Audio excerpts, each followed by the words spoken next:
Comenzamos. Hola, ¿cómo están? Vamos ahora a compartirles este segundo módulo del curso, donde vamos a hablar de diferentes temáticas. Estamos aquí con Sebastián. Eh, Vamos a hablar principalmente de estas teorías de los sistemas complejos, ¿ya? De Edgar Morin. Vamos a hablar también de las habilidades del siglo XXI y cómo estos se van vinculando de alguna manera con el deporte, para cerrar también esta conversación con un concepto que hemos estado desarrollando, que viene de Nicanor Parra, que se llama el deporte comprometido. Entonces también vamos a ver cómo en esta discusión, en esta conversación que tengamos con el Seba, podemos ir como desenredando, enmarañando este concepto. Y les vamos a pedir también, los invitamos también a poner sus comentarios, a tratar de ayudarnos a generar este concepto dentro del foro. Eso también es importante. Sebas, ¿qué tal? Hola Javi, hola a todos, ¿cómo están? Bueno, como está diferido, espero que todo súper bien. Eh, la verdad es que, como dice el Javi, venimos a acompañar y facilitar algunas ideas que hemos estado desarrollando o que hoy día están tan de moda. Sin embargo, tenemos la convicción de que no es nada nuevo para ustedes. Creemos que es algo que saben y que nosotros estamos conectando con el deporte, así que esperemos que lo disfruten porque también lo hemos preparado con harto cariño. Eso, la invitación es exactamente lo que dice el Seba, a tratar de vincular todo lo que vayamos conversando hoy a su práctica cotidiana, a lo que hacen, a generar un pensamiento crítico también con esta información, para que le vayan encontrando la utilidad. Como dice Seba, probablemente ya lo estén usando diariamente y son habilidades, son formas de trabajar que ustedes ya tienen, pero lo importante es tratar de racionalizarlas de alguna manera y ver cómo lo podemos hacer mejor. Entonces, si les parece, comienzo a compartir esta presentación que hemos estado trabajando, tal como dice Seba, con mucho cariño. Bien, comenzamos. Paradigma vigente versus sistemas complejos. Ahora en la sociedad, muchos de los paradigmas que hemos tenido como presentes desde hace mucho tiempo han estado en crisis, o están en crisis. Acá en Chile al menos el paradigma social y político está en una crisis súper importante, lo que da la posibilidad de avanzar y de generar diferentes instancias para crecer. Al final la crisis es eso, una oportunidad de crecimiento. Y depende de cómo uno la tome para ver si es que nos hunde o si nos permite progresar.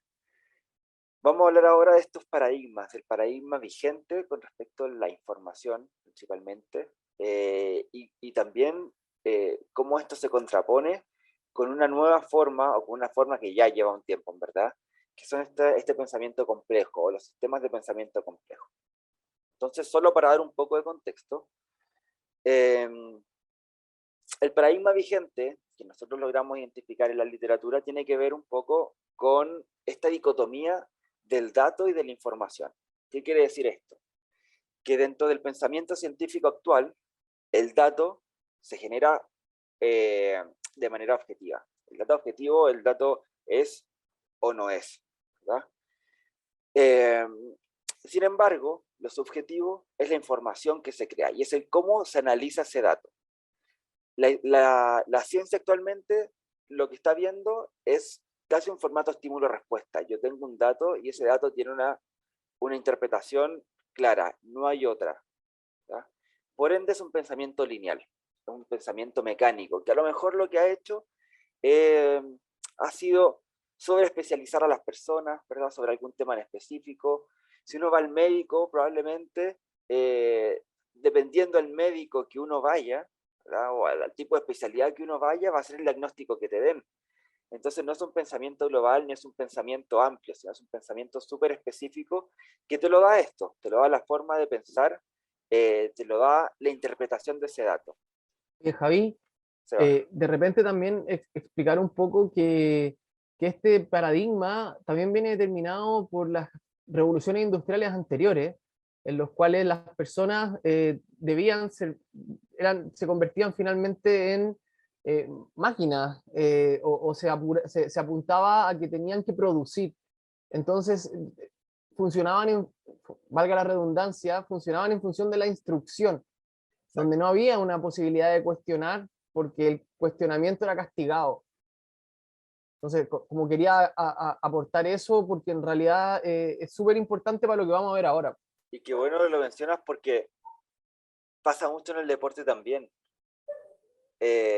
Uno ve de repente a países con entrenamientos más tradicionales, hablemos de un Bulgaria, por ejemplo, que pasó acá con el tema del levantamiento de pesas en Chile, hablemos de esta forma de entrenar, no sé, tal vez como la China, que está este documental que se hizo muy viral el 2010 o el 2014 de cómo entrenaban a los gimnastas, no recuerdo el nombre ahora, pero eran unas formas de sobreespecializar también y generar máquinas en el deporte. O sea, el objetivo era eso.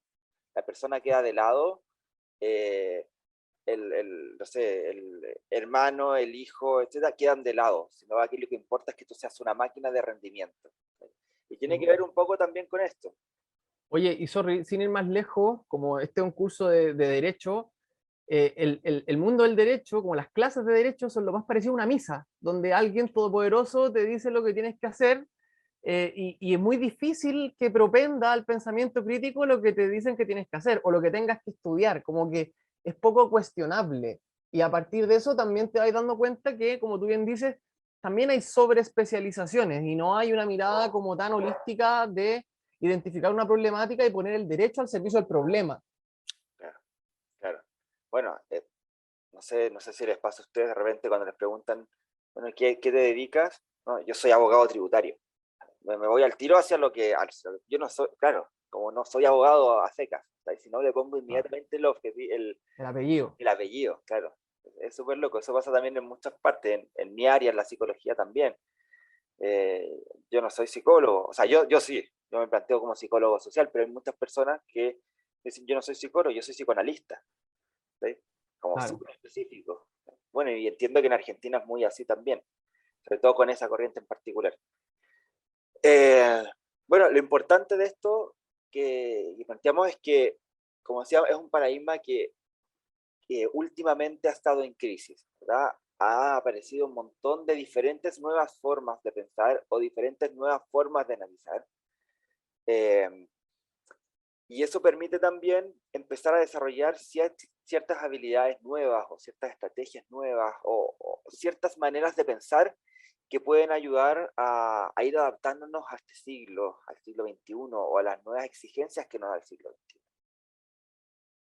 Por otro lado, sorry, Javi, y donde ¿vale? también hay una especie de dictadura de la razón, como todo lo que es racional es aceptado en un paradigma versus otras cosas que nosotros podemos aprender a través de los sentidos. Entonces también hay una disputa respecto de cómo aprendemos, y esa discusión también es relevante a la hora de hablar de la complejidad del pensamiento. Claro, desde esa misma línea, al final, por ejemplo, cuando medían la inteligencia hace, yo no diría hace muchos años atrás, pero se utilizaba un instrumento que se llamaba el BISC o BICE, si era para adultos, que es un instrumento que te medía el CI, basada en ejercicios o en actividades súper concretas, ¿ya? Entonces eso te daba un coeficiente intelectual y te decía si eres inteligente o no eres inteligente y si estáis dentro de los rangos o no estáis dentro de los rangos. Hoy ese paradigma está ya súper obsoleto. Si bien se usa para identificar ciertas habilidades que tiene una persona en ciertos contextos, eso ya no te dice si eres inteligente o no eres inteligente como era hace, no sé, me atrevería a decir 20 años atrás, o incluso menos. Ahora bueno, están los diferentes tipos de inteligencia, ¿verdad? Ya no eres solamente inteligente para matemáticas, sino, bueno, hay algunas teorías que hablan de que hay 7 inteligencias, que es distinto a cómo se pensaba antes, que era el ser inteligente. ¿Por qué antes, como decías tú, Seba, tú eras inteligente de acuerdo a un tema, a una convención social? Si producías o no producías, o si tenías habilidades para producir o no. Hoy no, hoy tu inteligencia se mide en otros aspectos y en otras variables. Que eso es súper importante. No es casual que hoy día también hablemos de la inteligencia emocional, de la inteligencia Exacto, social, exactamente. que los espacios formales de educación nos hacen cargo. Entonces también es un momento interesante para poder conversar. Vamos ahora con esta nueva forma, este nuevo paradigma, o más nuevo, ¿ya? Porque ahí luego te dan cuenta que es algo que viene rumiando en la historia y en la sociedad hace mucho rato, que es un paradigma que nos hace preguntarnos si es que debemos repensar la educación, lo mismo que decía el Seba hace unos segundos. Que es este paradigma del pensamiento del sistema complejo. ¿Qué quiere decir? Esta forma de pensar plantea que el conocimiento no se puede analizar de forma fragmentada, como sí se ve en el paradigma anterior. ¿Por qué? Porque plantea que cada uno de los elementos y de las variables puede tener más de un sentido desde donde nosotros nos posicionemos. Eso es importante. Ya no solamente hay un estímulo, una respuesta, sino está este estímulo dentro de un contexto y hay diferentes formas en las que se puede analizar. Acá el contexto social y los diferentes ecosistemas en los que está inmersa la persona que identifica o que trata de analizar este contexto, juegan un rol súper importante a la hora de entender o no los fenómenos. Eh, por eso nos responde un análisis estímulo-respuesta, y se entiende por las infinitas posibilidades de relación que hay con las variables, entre las variables con el entorno, con el contexto. Es una forma de pensar mucho más ecológica. Eh, Hoy sí, se va. hay un físico chileno que se llama César Hidalgo, que hoy está radicado en Francia, pero él estuvo trabajando en como laboratorio de innovación del MIT, si no me equivoco, y que él tiene un libro donde desde la física aborda los sistemas complejos y que se llama El triunfo de la información. Y bueno, dentro del libro, cómo lo desarrolla, habla que el conocimiento hoy día está muy enquistado en ciertos espacios y necesita, y que no necesariamente se encuentra en los libros que leemos, en la televisión o en los espacios formales de educación, sino que necesita que personas se conecten y colaboren para generar relaciones de largo plazo que permitan aprender unas de otras. Por eso, finalmente, es más similar a lo que hacían nuestros pueblos originarios antes de la llegada de los españoles, como la tradición oral era clave para conocer. Cuando llega como la invasión europea, finalmente ellos imponen un modelo educativo que también es tremendamente desigual y tremendamente como ay, se me va la palabra, pero como, Pero es basado en la Iglesia Católica y en la forma que solamente claro, los nobles podían aprender. exactamente, po, exactamente. Entonces, se terminó no valorando las formas de aprender que tenían nuestros pueblos originarios, que era la tradición oral. Y hoy día nos damos cuenta que cuando conversamos con personas diversas, aprendemos. Claro. Entonces, es una forma de cuestionar de, oye, no necesariamente lo que necesito saber lo tiene un libro y quizás lo tiene una conversación con alguien que sepa del tema. Claro. En el módulo anterior, en el curso anterior que les presentamos, el SEBA planteaba ahí el concepto de redarquía, ¿ah? Que tiene mucho que ver con esto, es el cómo las interrelaciones te hacen generar una red, ¿verdad? Una red de conocimiento, cómo las interrelaciones al final fortalecen el conocimiento. Y al final el transmitirlas con un otro, lo que te genera es fortalecer eso que uno quiere aprender o ese conocimiento que uno está intentando como presentar o adquirir. O Eh, cuestionarlo. o cuestionarlo también, sí, es verdad. Porque te pones frente a un otro.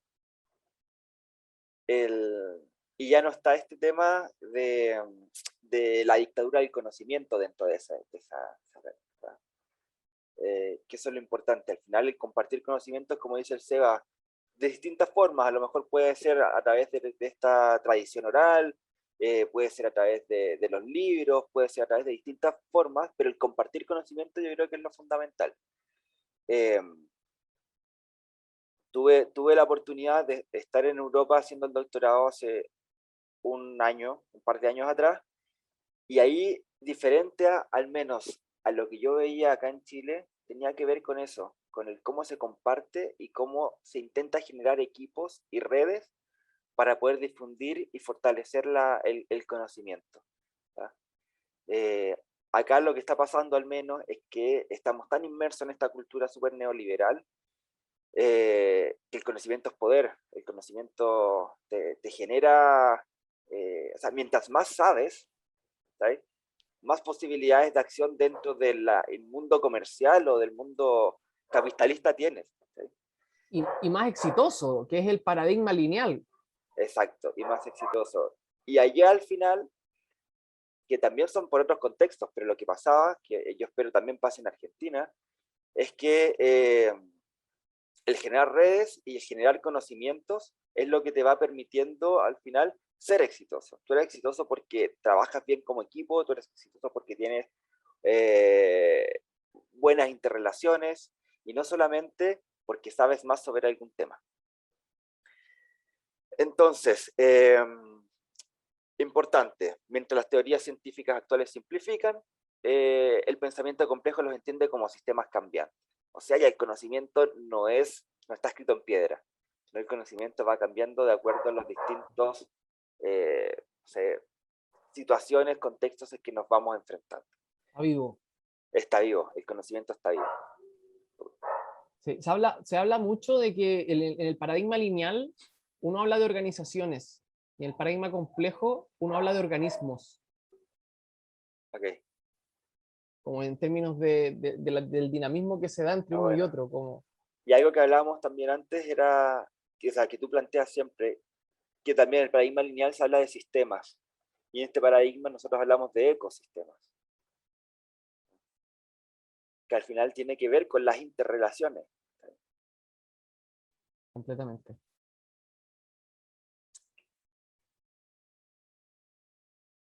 Mira, acá les quisimos poner estas dos imágenes. Finalmente creemos que es una forma de gráfica y a lo mejor un poco caricaturesca de representar esto que les venimos hablando. Podríamos decir que este pensamiento lineal se podría quedar en la fase 1 y 2, o sea, 1, 2 y 3 como mucho, ¿no? Hay datos y los interpreto, los analizo. Sin embargo, desde esta perspectiva, los datos no solamente tienen que ser analizados, sino tienen que ponerse en un contexto. Y ahí está el punto 5, cómo se explican dentro de este contexto. No sé, Seba, Claro. si... No, yo quiero reforzar la idea, Javi, como cuando hablamos en contexto, también nos situamos en las ideas de manera, de una real manera, como bien aplicado, ¿cachai? Porque, por ejemplo, pueden haber conceptos que se aplican en una determinada, que se pueden entender de distintas formas y que tú, según la conversación o según la especialidad de las personas que se interrelacionan dentro de la conversación, puedes entender de qué se trata la idea. Claro. Y cuando también eres capaz de explicarlo más allá del dato, también estás mostrando que estás compartiendo tus saberes. Entonces creo que a partir de eso es importante como ir al nivel siguiente de ese paradigma lineal que se estanca en la no posibilidad de cuestionar lo que veo sin analizarlo antes dentro de un contexto. Bueno, y básicamente el segundo cuadro, la segunda imagen, esta pirámide es muy similar. ¿Ya? Lo que busca es mostrar que cómo desde los datos, cuando uno va analizando la información, va generando metas, va tomando decisiones, ¿verdad? Uno va avanzando hacia un saber. O hacia esta creación de conocimiento. Un conocimiento a lo mejor mucho más sólido. Acá hace la Oye, distinción entre el conocimiento y el saber. Ojo ahí. sí. Javi, hay un ejemplo deportivo que a mí me gusta dar mucho, que tú tenías un entrenador que cuando está ahí antes del partido te dice, oye, mira, llega hasta la línea de fondo y cuando llegue a la línea de fondo sacáis el centro. Ya, perfecto, ya entiendo. Tengo que llegar a línea de fondo, el objetivo. Ahora, eso te lo dicen en una pizarra, pero cuando entráis a la cancha y tenéis 3 marcadores en la banda, primero tenéis que llegar a línea de fondo. ¿Y qué haces para llegar a la línea de fondo? ¿Cachai? Como tienes que atender al contexto, porque necesariamente tengo que llegar y sacar el centro. ¿Qué pasa si no llego? ¿Se le acaba la estrategia? Entonces, también es importante por qué hay que situarse dentro del contexto a la hora de dar una instrucción. Y deportivamente hablando, también es súper importante entenderlo. Y en ese sentido, Seba, ¿cómo desde ese ejemplo en particular, y súper específico, que yo esperaría que los entrenadores de fútbol ahora tengan una mirada un poco más global, ¿verdad? Pero desde ese ejemplo en particular, al final, es porque él cree que el estímulo, ¿sí?, o la variable va a tener esa respuesta de inmediato sin entender el contexto. ¿Sí? Porque siempre se lo han dicho, porque siempre le han dicho que hay que hacer eso, que esa es la forma. ¿Sí? O cuando te dicen, oye, el centro tiene que ir entre el punto penal y el área chica. Entonces tú más o menos sabís que si lo tiráis ahí tenías una alta probabilidad de que sea gol. Ahora, si llegaste en velocidad, a lo mejor no vayas a sacar el mismo centro, ¿cachai? Entonces, también yo tenía un compañero que era muy bueno llegando a línea de fondo y sacando un centro, pero nunca le entregó un centro a un compañero. Claro. Y es porque él sabía que tenía que llegar a línea de fondo y sacar un centro, pero nunca sacó un buen centro. Claro. Bien, esa es la hiperespecialización y el poco análisis o pensamiento crítico sobre las instrucciones al final. Como al final levantar la cabeza y saber, oye, voy a sacar el centro, a lo mejor lo voy a esperar y no voy a llegar al tiro, lo voy a ir esperando, o me voy a jugar una pared para sacarme a uno, etc. Sorry que el ejemplo sea de fútbol, porque también entendemos que hay muchos otros deportes. Sin embargo, bueno, el Javi tiene alguna relación con el ajedrez que lo va a explicar en unos minutos, pero de antemano ya le ofrecemos las disculpas por el ejemplo solo del fútbol. Bueno, y estamos en época de clasificatorias, entonces también está más vuelta el tema futbolero. Acá tenemos la foto de Edgar Morin. Edgar Morin, en su libro Introducción al Pensamiento Complejo, plantea básicamente lo que le hemos intentado resumir en estas dos primeras láminas. Él planteaba que nunca a lo largo de toda su vida pudo resignarse al saber parcelado. Nunca pudo aislar a un objeto de estudio su contexto y de sus antecedentes y de su devenir. Y toda la vida había aspirado a un pensamiento multidimensional. Dice, siempre he sentido que las verdades profundas, antagonistas las unas de las otras, eran para mí complementarias, sin dejar de ser antagonistas.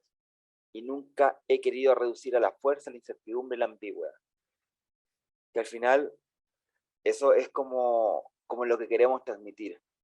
El pensamiento o la forma de entender cualquiera sea los fenómenos, tiene que ser bajo esta mirada compleja, esta mirada de crítica, esta mirada multidimensional, como planteaba Morán en esta frase.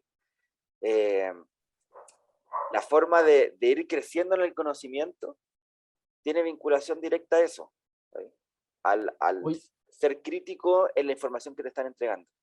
Y por otro lado, Javi, creo que también es súper importante que destaquemos que hoy día vivimos en un contexto incierto. Entonces la incertidumbre también pasa a ser parte del contexto en el cual tengo que aprender a tomar decisiones. Entonces es una nueva forma de aprender, entendiendo que me sitúo dentro de un contexto y que ese contexto no necesariamente es pétreo, sino que es un contexto dinámico, de caos constante, y por eso se relaciona tanto con el deporte.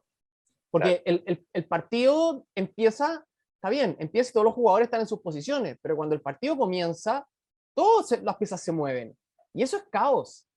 Entonces, eso es incertidumbre, eso es ambigüedad, y tenemos que ser como, así como en el deporte lo hacemos de manera tan espontánea, también tenemos que identificar los elementos comunes que nos permiten entender cómo vivimos en un contexto incierto en nuestro día a día. Genial, genial. Y es verdad lo que dices tú, sobre todo ahora, estos últimos 2 años han sido de incertidumbre, de caos, han sido de no sé qué va a pasar después, ¿verdad? No sé qué va a pasar en el mundo, porque todos los países lo están viendo de manera distinta, además. Que uno ya no puede generar planes a largo plazo, porque no sabe si se van a cancelar. Hay toda una dinámica que es verdad lo que dices tú, Seba. Uno lo hace de manera espontánea cuando entra a una cancha, independiente del deporte que uno haga. Uno no sabe cómo va a terminar y uno no sabe a lo que se va a enfrentar, ¿verdad? Si bien uno entrena para disminuir las posibilidades de pillarse, de encontrarse sorpresas, ¿sí? Aún así tienes a otra persona enfrente que también lo está haciendo. Entonces, que genera este caos, que no tiene por qué ser negativo, ojo, al final, Sí. como históricamente el caos es como, oh, esto es súper caótico, esto es súper terrible. No, finalmente el caos es una posibilidad, ¿right? de utilizar esta forma de pensar también. ¿Right? Son Oye, oportunidades de... hay una delgada línea y quiero jugar al límite, pero si no Dale, existiera esta incertidumbre, no existirían las casas de apuestas, por ejemplo. claro. Porque tú sabrías ya antes el resultado. O sea, la casa de apuestas lucra con la incertidumbre del contexto. Po. Ahora, podemos tener algún pensamiento crítico respecto de cómo ellos reducen el riesgo de la incertidumbre para conseguir los resultados, que ese es un tema que ya tiene que ver con dilemas éticos en el deporte, que Claro. no da para este curso, pero dejo ahí plantear la conversación. Claro. Bien, Seba, vamos con lo siguiente. Mira, ahí Ya, tenemos po. dos imágenes. La izquierda de un crack de Corinthians, ¿verdad? Adelante, Seba. Ahí cuéntanos esa Oye, experiencia. a ver, una de las cosas que Morán dice, o Morín, como lo quieran llamar, es que el todo es más que la suma de las partes. Entonces, eso quiere decirnos, por ejemplo, que no basta la suma de individualidades dentro de un equipo, sino que requiere además que exista un elemento que se llama sinergia, que existe un elemento que nos permita que las personas se puedan conectar unas con otras, que va más allá de sus habilidades individuales, ¿ya? Como si no, no entrenaríamos, llegaríamos y jugaríamos. Y precisamente dentro de los entrenamientos es cuando comienzan a darse esta sinergia. Entonces, muchas veces decimos que en la trayectoria comienza la posesión, ¿ya? Como en términos deportivos. Ahora, tengo la suerte de trabajar en espacios sociales deportivos como facilitador, ya sea con niños, niñas y adolescentes, pero también con personas adultas. Y dentro de las personas adultas, también trabajo con personas privadas de libertad, que vamos a decirlo, ellos viven en un contexto de caos constante, de violación de derechos humanos, no solo de privados de libertad, sino que además de dignidad y de derechos. ¿Ya? Entonces, también en el contexto en que ellos se desenvuelven, es muchísimo más de caos y más incierto que el nuestro. ¿Ya? Eh, pero me quiero quedar con una historia que les quiero contar que me pasó con los más chiquititos de un club que se llama Villarromán, que nosotros cuando entrenamos les hablamos en el fútbol sala se juega 5 por lado. Entonces cuando paramos en los entrenamientos, yo les digo que vamos a jugar con 6 jugadores. Pero profe, ¿cómo vamos a jugar con 6 jugadores si el fútbol se juega con 5? Y aquí viene un poco como nosotros logramos dar vuelta a algunos partidos, no todos, obviamente, pero a veces sí lo logramos, que cómo entra ese sexto jugador a la cancha. Ese sexto jugador es la suma de las es más allá de la suma de las partes, es el todo, es ese elemento llamado sinergia. Entonces, cuando yo les digo, a ver, ese sexto jugador solamente va a entrar cuando ustedes levanten la vista y se miren a los ojos, cuando ustedes sepan comunicarse, cuando ustedes se den pases de manera responsable, cuando ustedes piensen más allá de querer hacer un gol ustedes, sino que piensen en el colectivo, cuando un compañero comete un error y el otro compañero le diga no importa, la otra te sale, ahí es cuando ese sexto jugador se va asomando. Y cuando ese jugador se está asomando y empezamos a jugar con 6, tenemos la superioridad numérica para dar vuelta un partido. Y cuando ellos lo lograron entender, ellos efectivamente comienzan a mirarse a los ojos y tienen otra actitud y eso me permitió también entender que con los niños también uno puede hablar desde el pensamiento complejo usando un lenguaje que ellos saben usar. ¿Sí? El pensamiento complejo no está reducido a quien lea Morán. El pensamiento complejo viene determinado por las capacidades sociales también que tenemos de relacionarnos y de aprender unos de otros. Entonces, como a modo de ejemplo, quería contarles esa historia, como cómo es importante que las personas se vinculen de una manera positiva. Tú lo habláis mucho dentro de la psicología positiva, Javi. Entonces, y quizás dentro de las habilidades que uno tiene que desarrollar para desenvolverse en este contexto tan incierto o en el siglo XXI principalmente, tiene mucho que ver con la inteligencia social o con las capacidades que tenemos de entender lo que le pasa a mi entorno y a mis compañeros. Esa es como un poco la historia de cómo nosotros aplicamos complejidad en personas menores y que lo logran entender. Está buenísimo. Al final, todo o sea, no se reduce, pero todo se entiende bajo esta lógica de los contextos, ¿cachai? Todo se entiende bajo esta lógica de decir, ¿no? Democraticemos el conocimiento y busquemos formas de entregar el conocimiento independiente, la cultura, independiente la edad, ¿sí? Y no tratemos de guardarnos las cosas. Al final, el SEBA lo que hizo fue plantearles a los chicos en una cancha, utilizando la herramienta del deporte como la estrategia, para explicarles lo que nosotros venimos explicándoles en unas láminas antes, ¿sí? Que es este tema del pensamiento. Y en el trabajo con los niños, uno ve mucho cómo está arraigado esta cultura del individualismo, cómo se está arraigado también esta cultura del éxito a pesar de todo, del ganar a pesar de todo, y son de estas diferentes como estrategias las que te generan al final un cambio. Siempre yo, cuando me toca dar alguna charla o algo sobre el tema del deporte, yo nunca me caso con que el deporte en sí es educativo, pero sí con las formas en que uno utiliza el deporte. Esas son las que son educativas. Y dentro de estos modelos, diferentes cosas de desarrollo positivo, que yo me imagino que de repente el profe Augusto algo tocará sobre el tema. El deporte se convierte en una herramienta educativa cuando hay personas con ganas de transmitir conocimientos de una forma educativa. Cuando uno quiere realmente transmitir valores sociales, ahí es educativo. Pero si yo quiero replicar valores de la alta competencia en niños, el deporte no se va a convertir en algo educativo y en algo que te genere este crecimiento social que nosotros estamos planteando ahora que es importante generar.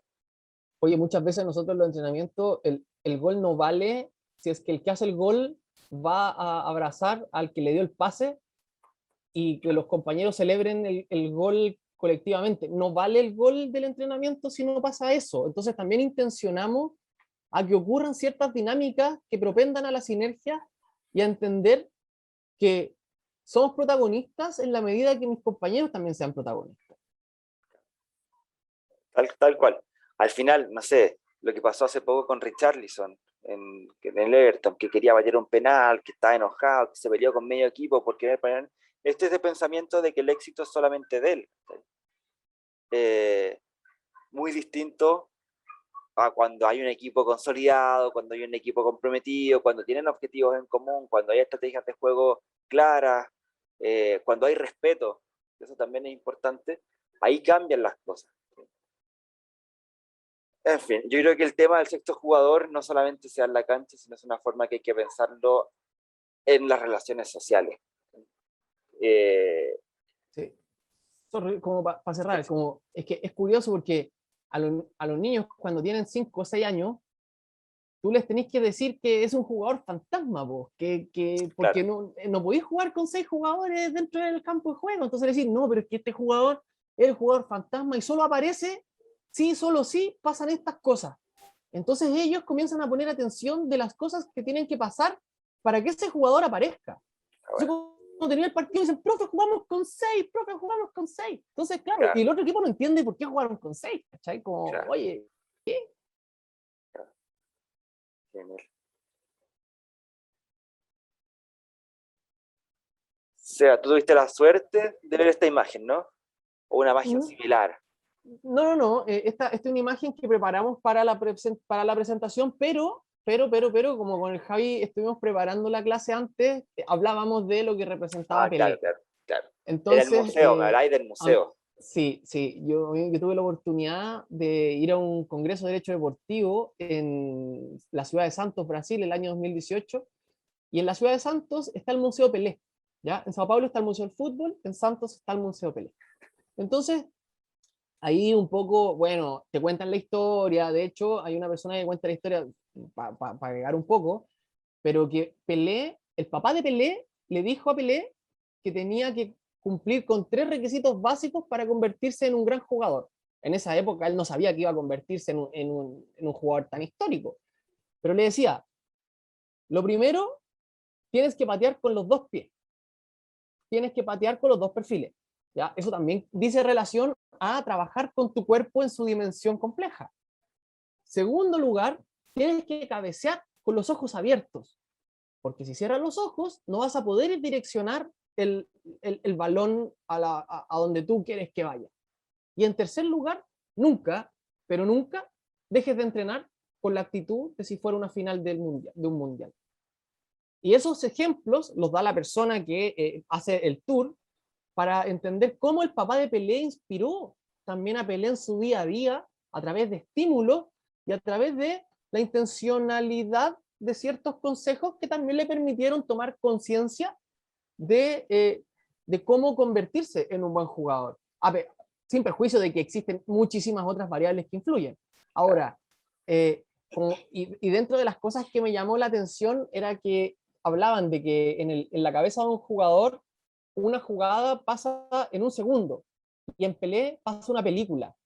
Y así como pasa una película, como esta persona tiene la capacidad de abstraerse tanto que puede desarrollar la creatividad, puede desarrollar lo que quiera, también se da mucho, en la gran mayoría, quizás en todos estos jugadores que están acompañando a Pelé un poco, como efectivamente son jugadores que tienen algo distinto, y no es que la jugada pase un segundo o que le queme la pelota en los pies, sino que ellos son capaces de visualizar de manera compleja todo un entorno para comenzar una jugada, terminar una jugada, conectar una jugada, driblar una jugada, y eso pasa una película en las cabezas de ellos. Eso era como lo que quería compartir de dos cosas que me llamaron profundamente la atención en el Museo Pelé. Súper. Y ahí es como hacemos este enlace al final. Tengo la oportunidad de trabajar con el equipo olímpico de ajedrez de Chile, ¿ya? Y dentro de este equipo olímpico he ido conociendo un montón de cómo funciona la cabeza de un ajedrecista. Está siempre eso que dice el Seba, al final una persona que sabe jugar ajedrez, sabe mover las piezas y puede avanzar, o sea, sabe mover las piezas, podrá saber algunas estrategias, algunas tácticas, ¿tá? Puede mover, o sea, entiende que si hace A va a tener la respuesta de B, ¿verdad? Dentro de esa lógica. ¿Qué pasa con un ajedrecista que es distinto a un jugador de ajedrez? ¿Ya? Un ajedrecista sabe mover las piezas, tiene táctica, estrategia, etcétera, pero es capaz de ver la película completa, ¿ya? Es capaz de ver qué pasa si mueve cada una de las piezas, no solamente una, dos o tres jugadas más adelante, sino 4, 5, 6, 7, 8, 10, hasta 20 veces. Los grandes ajedrecistas son capaces de ver la partida completa antes de jugarla. Identificar todas las variables que están presentes. Ellos tienen una capacidad de mirar el tablero, de mirar el contexto, de analizar las distintas variables y analizar las distintas posibilidades que hay, si es que pasan algunas de las cosas que ellos tienen presupuestado en la cabeza, ¿no? Entonces al final es eso, es cómo ellos son capaces también de tomar decisiones en base a análisis de variables, cómo son capaces de ver la película completa, y ahí está el nexo también. Hace unas semanas atrás me invitaron a un congreso, a un pequeño seminario en verdad de ajedrez y fútbol, ¿ya?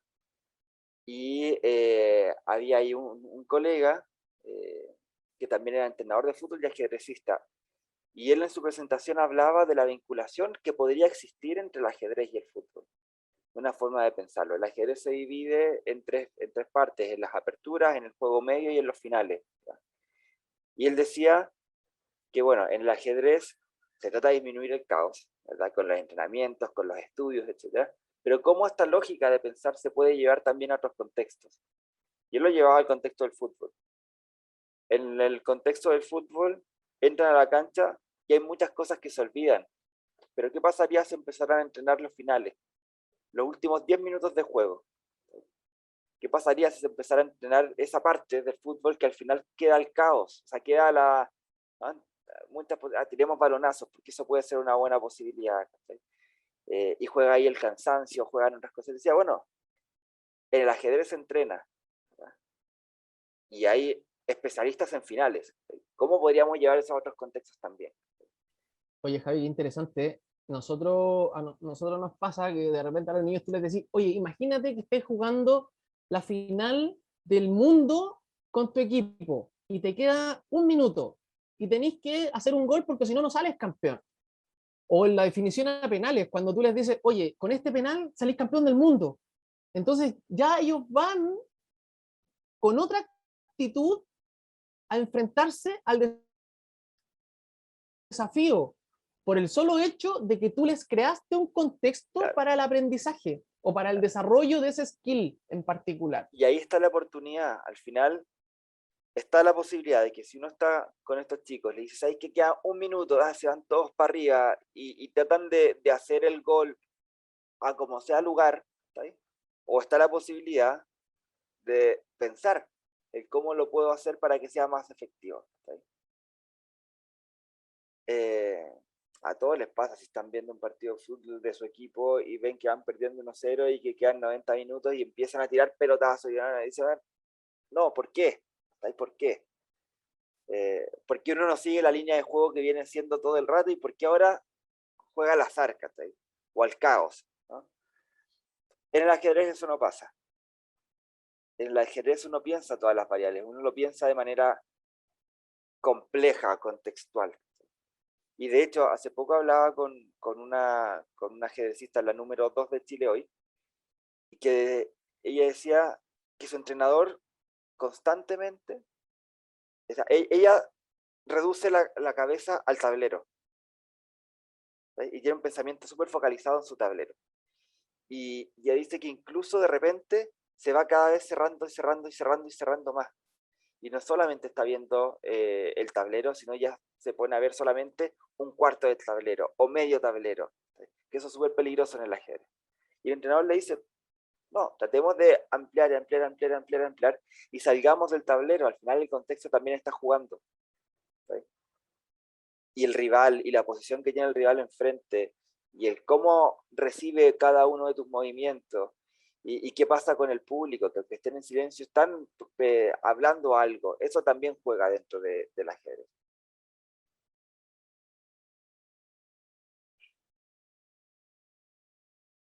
Vamos ahora a otro contexto que se vincula específicamente a esta forma de repensar las formas de hacer las cosas hoy en el siglo XXI, que cambia un poco este paradigma de lo tradicional y se vincula muchísimo más a las habilidades del siglo XXI. Y el SEA ahí les va a contar por qué este autor que nosotros estamos planteando tiene mucho que ver en esto. Ya, pues, bueno, un poco para propender a pensar de manera compleja, no es suficiente los aprendizajes que adquirimos en los espacios formales de educación, ¿ya? Porque el pensamiento lineal viene determinado por los espacios formales de educación. Ahora, ¿cómo podemos entender de manera compleja el mundo en el cual nos desenvolvemos? Ese fue un encargo que le hace la UNESCO a Edgar Morán. Edgar Morán escribe un libro que se llama Los 7 Saberes, donde además explica como las habilidades que tienen que tener las personas para aprender, o las nuevas generaciones para aprender en un contexto distinto, como lo sería el siglo XXI, que ya en la época, que, si mal no recuerdo, fue cerca de los años 80. Imagínense la cantidad de tiempo que ha pasado donde ya se estaba desarrollando el tema y los espacios formales de educación siguen iguales. O sea, el miedo al cambio es mucho en esos espacios. Entonces él plantea que para poder desarrollar el pensamiento de manera compleja se necesitan desarrollar otro tipo de habilidades que no están necesariamente en los espacios formales. Dale, Javi. Entonces, a partir de eso, explica de cierta manera que se necesitan aprender nuevas formas de pensar, pensamiento crítico, como innovar en términos de si yo critico es porque logro identificar un problema dentro de lo que está pasando.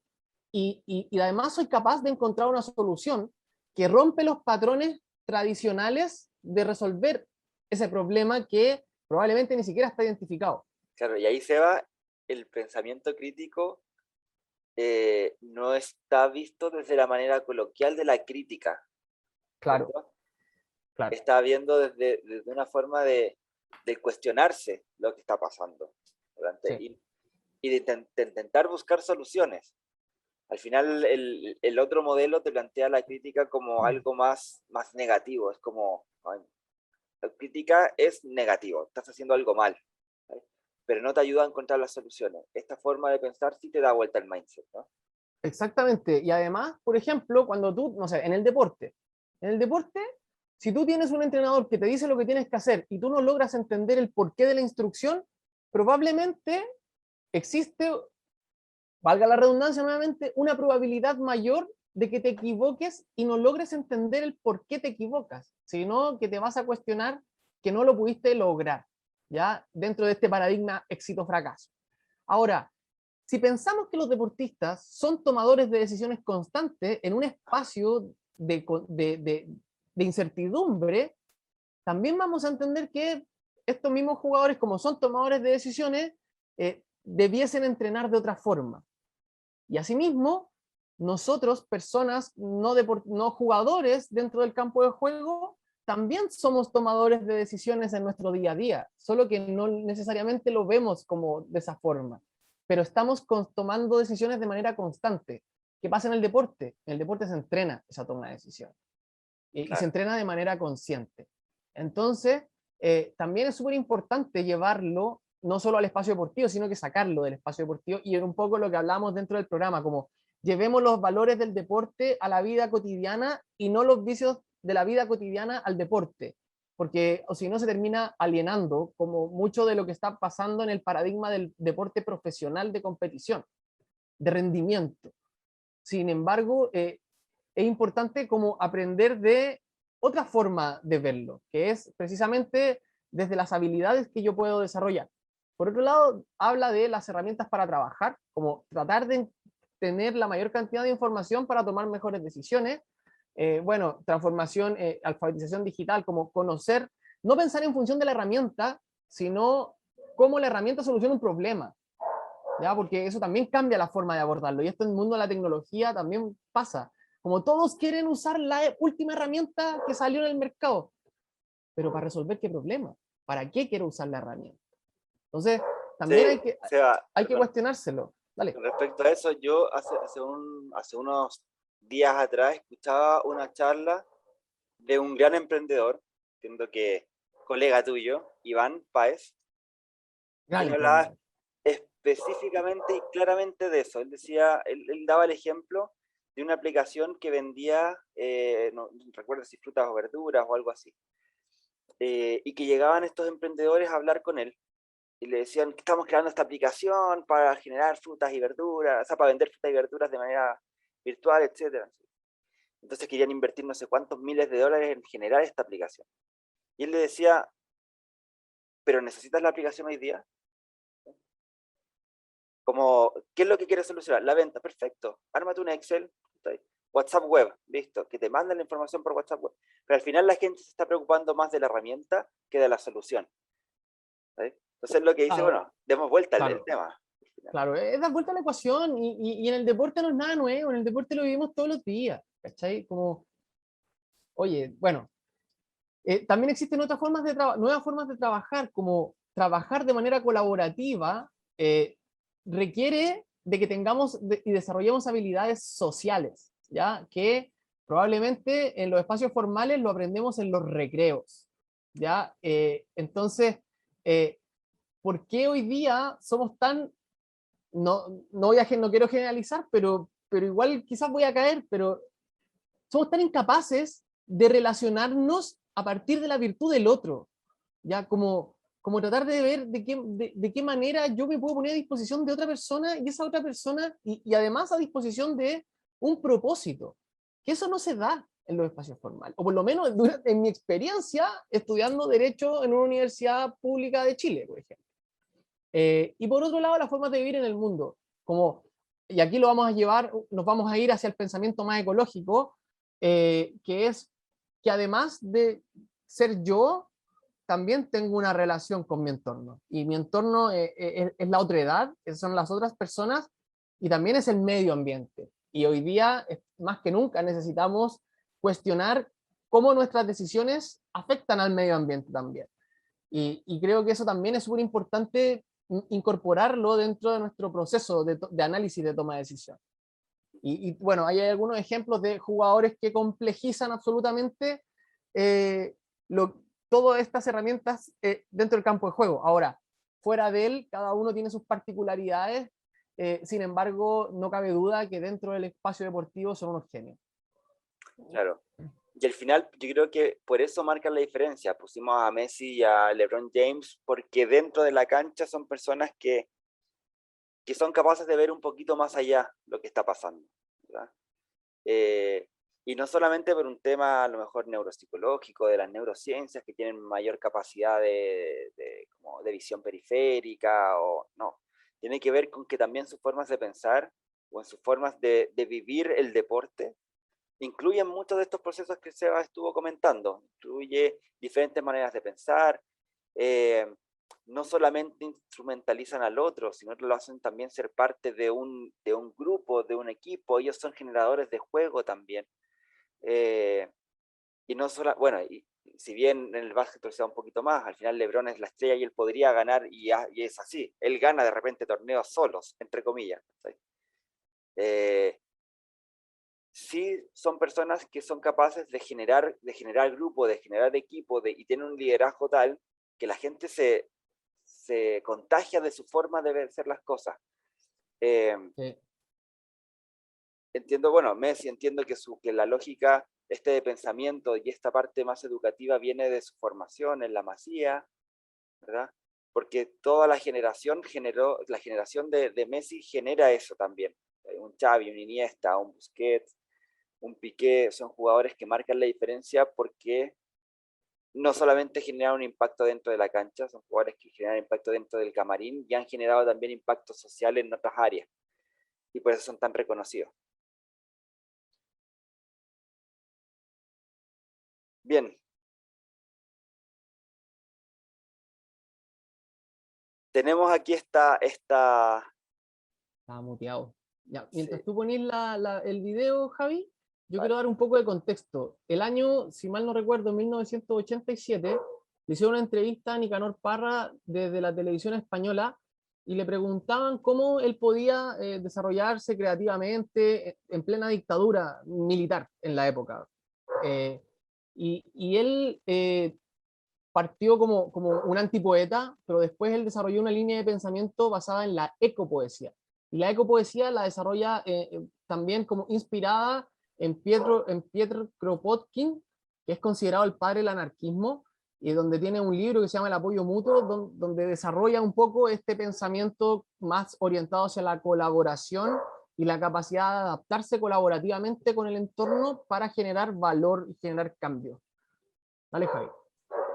Ojalá se escuche bien.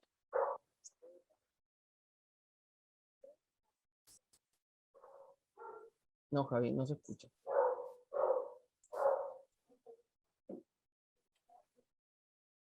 ¿No se escucha? A ver, dale, dale, hermano. La poesía a la palabra comprometida la agregamos en la E al comienzo. Poesía comprometida. Eso es. Esta es la E de ecología, el eco de ecología. O sea, la poesía comprometida con la supervivencia, con el no al enfrentamiento. La poesía comprometida con la noción de autorregulación del espíritu.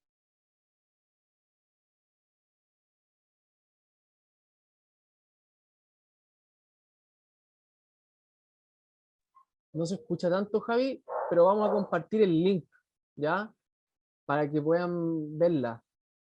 ¿Ya? Él habla de la autorregulación del espíritu, del no enfrentamiento, del compromiso con el otro, y a eso le llama el e-compromiso, como que al compromiso de la poesía, a la poesía comprometida de la época, él le agregaba una E antes, entonces la transformó en la poesía e-comprometida. Sí, sí. Qué lástima que no se pueda escuchar bien, pero sí, vamos a compartirles el enlace. Sería bueno que lo vean, es desde el minuto 3:30 al minuto 4:30. Y tal cual, como dice el Seba, en esta entrevista eres capaz de presentar en muy pocos minutos, porque tenía la visión súper clara, tenía la película súper clara, y estamos hablando de hace 30 años atrás, de cómo esta mirada ecológica tenía que estar presente en la forma de hacer las cosas. Y él lo hacía desde su perspectiva como poeta. Entonces, esto viene de hace muchos años atrás, lo que les decía. Entonces, si durante muchos años la poesía trataba de ensalzar temáticas vinculadas al romanticismo, críticas sociales o críticas políticas, Nicanor Parra planteó que existía un vínculo entre la poesía, ¿verdad?, y la ecología, y que mediante la primera, que es la poesía, se podía influir de manera concreta con todo el ecosistema, con todo el entorno. Entonces ahí él planteaba el tema del e-compromiso. Y como le decía la periodista le preguntaba por compromiso, poesía comprometida, y él fue súper claro en decir, no, no es comprometida, es e-comprometida, siempre cuando le pongamos el eco de ecología antes. Entonces, si bien Nicanor Parra hablaba de la ecología como la entendemos de manera coloquial tal vez con la naturaleza, etc., también el pensamiento va en relación a cómo los distintos sistemas y subsistemas se van realimentando y cómo uno tiene que ser responsables y estar comprometidos con todo el entorno. Entonces, como dice acá en el texto, que se plantea que hay que esta perspectiva, hay una relación entre el individuo, la naturaleza y la sociedad. Y la riqueza de lo que se pueda generar está en las interacciones o en la interrelación entre estos tres sistemas o subsistemas.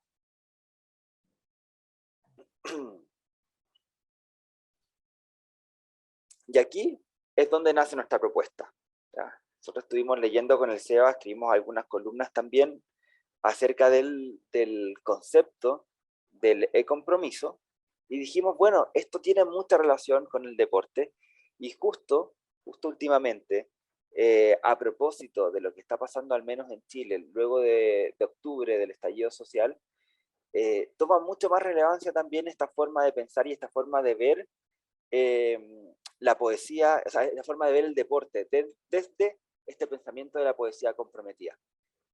Entonces nosotros planteamos un deporte comprometido, que tendría que ver con el compromiso del deporte dentro del ecosistema social. Y es una visión ecológica para pensar a partir del propósito y la visión del deporte en sociedad. Es decir, nosotros decimos, el deporte no solamente es la práctica deportiva, sino es un espacio también de desarrollo de habilidades para el siglo XXI, de desarrollo de pensamiento crítico, del desarrollo de una mirada de sociedad distinta. Al final, imagínense lo que sería vivir dentro de una sociedad donde estén latentes valores presentes en el deporte. Oye, Javi, solo para complementar, como entendiendo que el deporte también se tiene que poner a disposición de la construcción social, nos tendríamos que preguntar cómo el deporte, y en este caso en particular el derecho deportivo, desde la perspectiva de los derechos humanos, se puede poner al servicio de la sociedad con el objetivo de recomponer este tejido social roto producto del pensamiento lineal. Entonces, finalmente estamos tratando de incorporar elementos del pensamiento complejo, elementos de la poesía ecológica o comprometida de Nicanor Parra, pero también estamos hablando de cómo esta mirada va relacionada con el respeto irrestricto a los derechos humanos desde el deporte como una posibilidad para propender al desarrollo y a la construcción de paz, más allá del rendimiento al que estamos acostumbrados a ver el paradigma del deporte. Claro. Eso. Claro que sí. Y como les decía, al final, este paradigma, la idea es que plantee que al deporte como una fuente de conocimiento práctico en los distintos espacios sociales.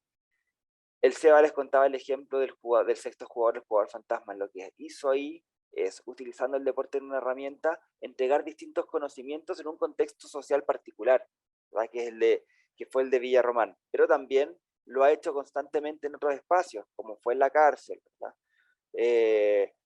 Entonces, al final el deporte sí puede convertirse, tal como lo hizo Nicanor Parra con la poesía, en una herramienta súper útil para generar ecosistemas sociales potentes.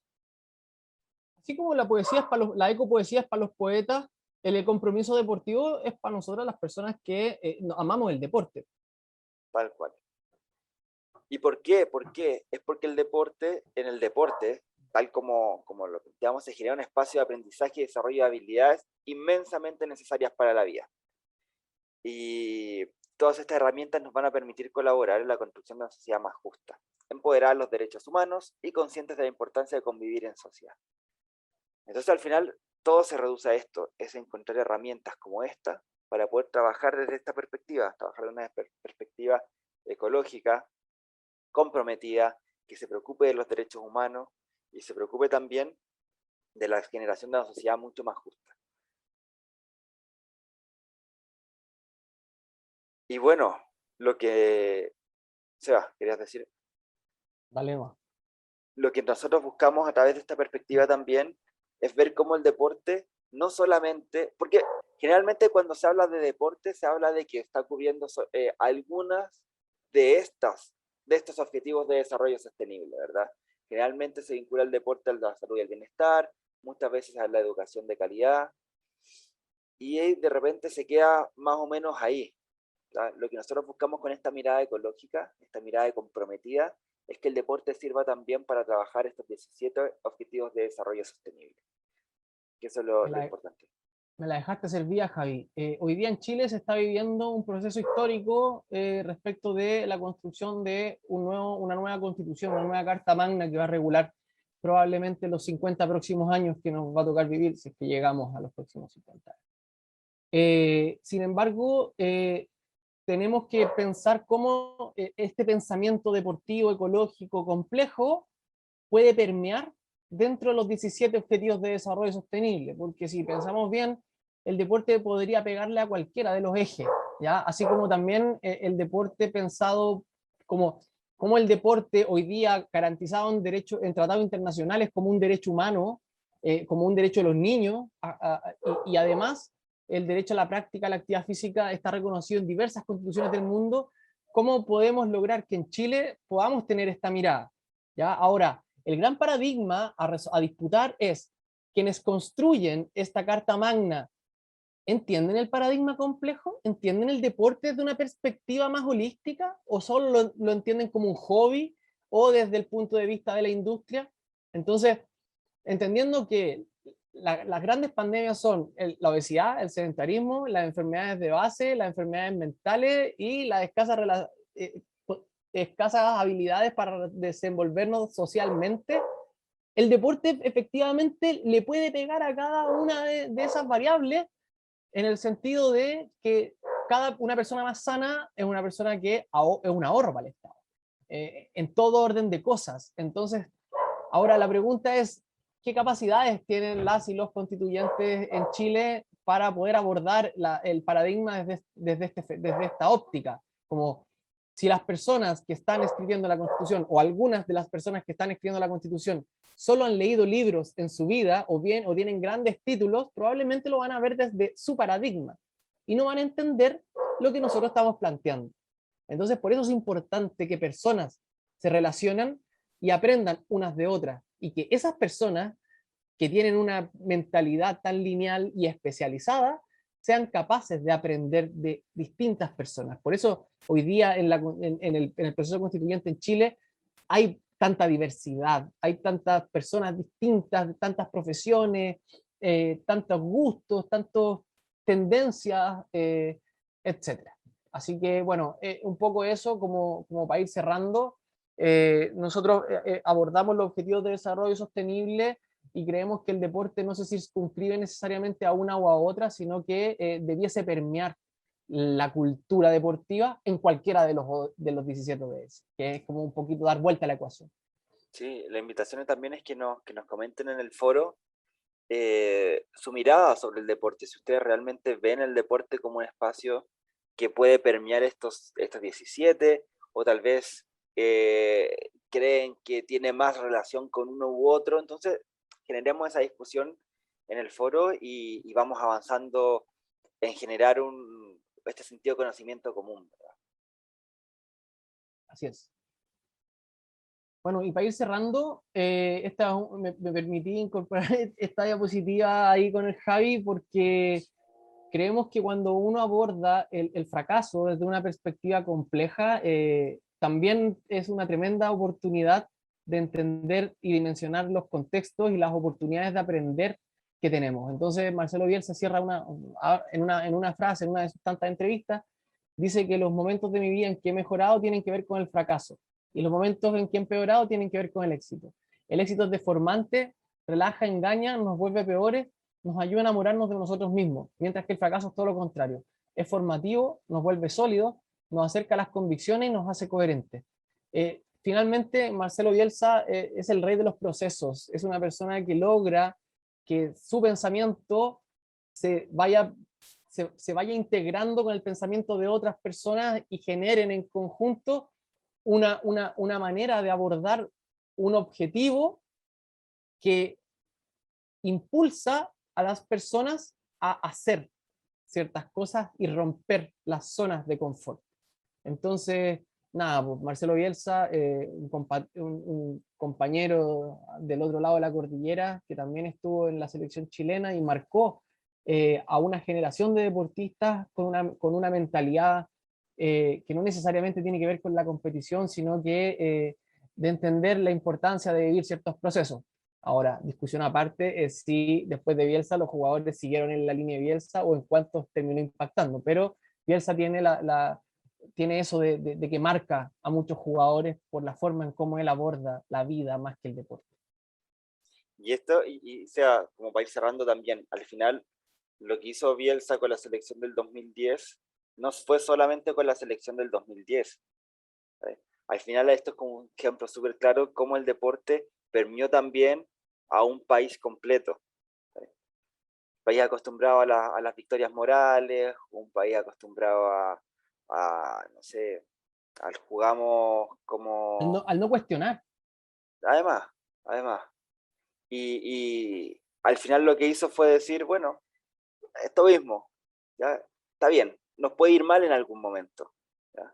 Pero que eso no elimine tus convicciones. ¿Sí? Y yo siento que desde ese momento que estuvo Bielsa hasta ahora, no solamente ha cambiado la forma de pensar en el fútbol, sino también ha cambiado el pensamiento en muchos otros niveles. ¿Sí? Y el país piensa de una manera distinta, a propósito del poder que tuvo el deporte en ese momento en particular. Así que solo eso para ir cerrando. Yo creo que nosotros tampoco, por lo menos desde mi parte, quizás no habría entendido esta forma de abordar el deporte incorporando herramientas del aprendizaje de otros espacios, si no hubiera sido por lectura, por haberlo visto al profe Marcelo Bielsa. Así que, bueno, Javi Piñeiro, ahí director de la Asociación de Psicología, Asociación Chilena de Psicología Social del Deporte, director de Olimpiadas Especiales, gran amigo, gran persona, nos acompañó hoy día, nos acompañó durante este módulo. Darte las gracias, Javi, porque si no hubiera sido por ti no hubiéramos podido hacer este curso o este módulo, así que gracias. Oye, pero Y todavía bueno, no se acaba, Seba, todavía no se acaba. Nos queda ahora y los vamos a dejar invitados. Pronto les va a llegar la fecha de la clase que vamos a hacer, esta conversación que estamos teniendo hoy con el Seba, pero la idea es que todos ustedes se sumen también y que podamos hacer esta conversación juntos. Y vamos a ver si tenemos un invitado especial también para esa instancia. Invitada, ojalá. Una invitada, ojalá. Así que bueno, gracias Seba también por la Vamos, invitación al curso y al profe Carlos también. profe Carlos y para Aguirre, aguante. Eso. Ya, Ya, estamos po, entonces. Nos vemos que estén pronto. bien, cuídense, hasta la próxima. Hasta la próxima.